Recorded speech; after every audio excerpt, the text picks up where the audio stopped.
Page 17. They all watched television. Instead of the streetlights and the screech of cars Nick was used to, outside was nothing but blackness and silence. He went to the window and looked out. There was a kind of waiting stillness out there, and against it the laughter on the set seemed no more than a chirping of insects. No lights, black hills, a starry sky. Away south were endless valleys and mountains. Lead Hills, Boulder Lake, Gladiator Peak. West was the Heaphy Track, 3 days lonely walking into the cliffs and giant waves of the Tasman Sea. He shivered. Out in the dark the waterfall was falling. Lodestone Creek ran silent in its gorge. There, in the bush, a mad old man was sleeping, wrapped in blankets with his carbide stink.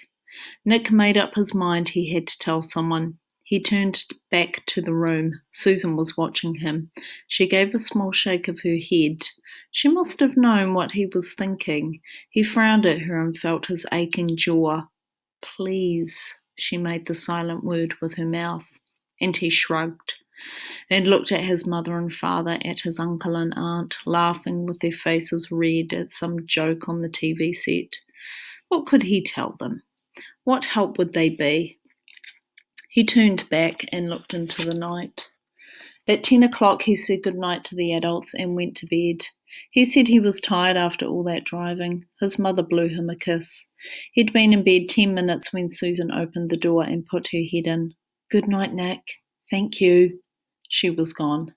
He imagined her lying in bed, holding that pebble with its crazy message, planning what she was going to do. He could not let her. She hadn't seen that man. Nick knew he was evil. He'd felt his hands and seen his eyes and smelt the chemical stink of his breath. Susan didn't know what she was getting into, but he'd made her a promise and he knew he couldn't break it. There was only one thing he could do.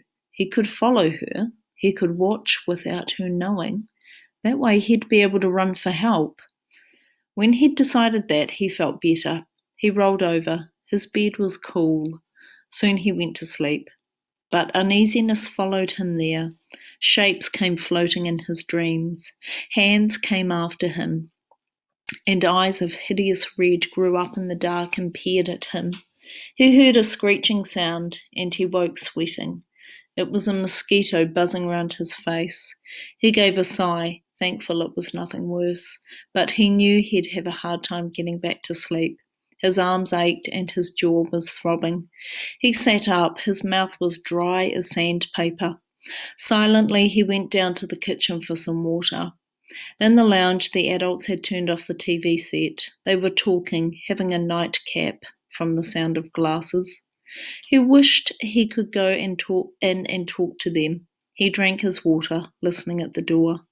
They sounded serious. Soon he understood why. They were talking about Susan. Doctor, someone murmured. Psychiatrist? Not in the real world? He went closer. Susan's mother.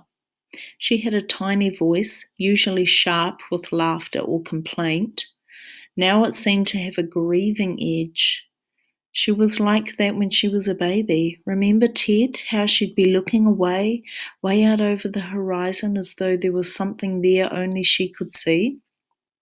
Funny birth she had, Uncle Ted said. Something went wrong there, that's what I reckon. Blame it on the flood. It's more than that, came Aunt Patty's voice. It was that old man, I know it was. Nick listened, hardly breathing. His aunt fell into a kind of tearful sing-song. Uncle Ted put a rumbling word in here and there. 12 years ago, Nick could almost see it. They lived in the old house then, the one they used as a hay barn now. The baby was due, but there was flooding in the valley. Uncle Ted could not get his wife to the hospital. He could not even get his neighbours' help.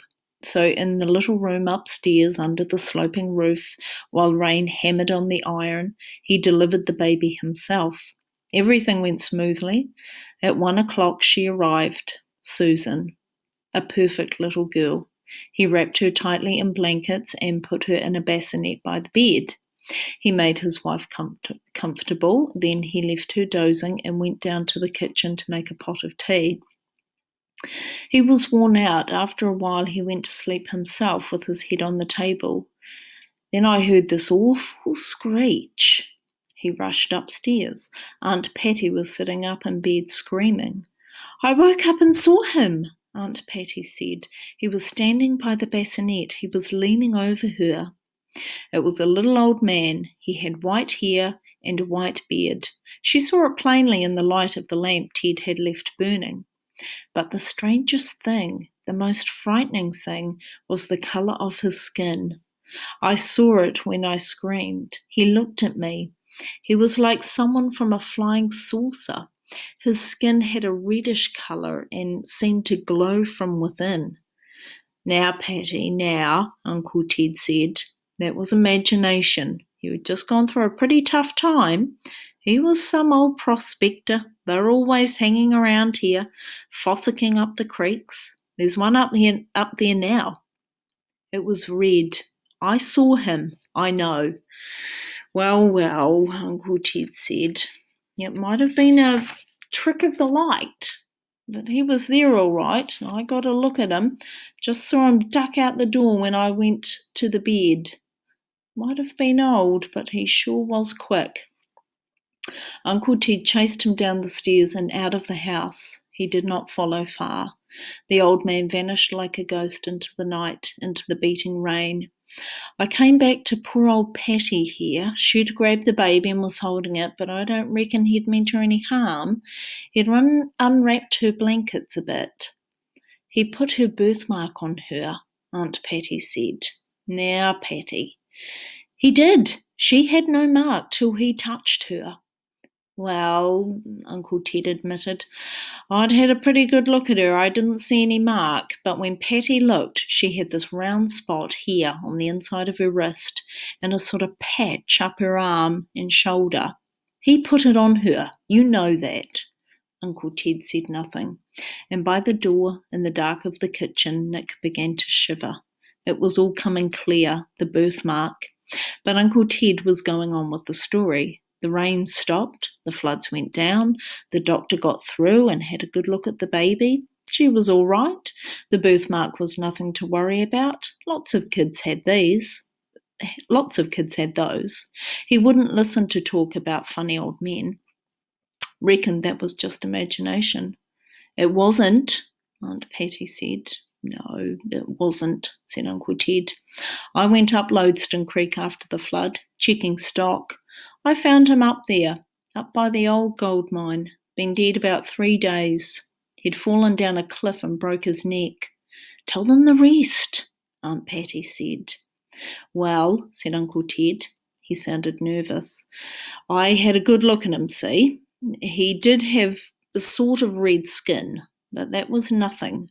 Just sort of weather-beaten, I reckon. What he did have, though, was a birthmark here on the inside of his wrist, same as Susan's, same place, same colour. There, Aunt Patty said, and Susan's been strange ever since. She's a funny kid, all right, Uncle Ted said. There was more clinking of glasses. Nobody spoke for a while. Then Nick's parents began making comforting sounds. He could tell they thought Uncle Ted and Aunt Patty were a bit weird themselves. He could imagine them giving each other secret looks and little winks, but Nick knew better. He turned and went quietly back to his room. He could understand Susan now, and he felt a deep loyalty to her.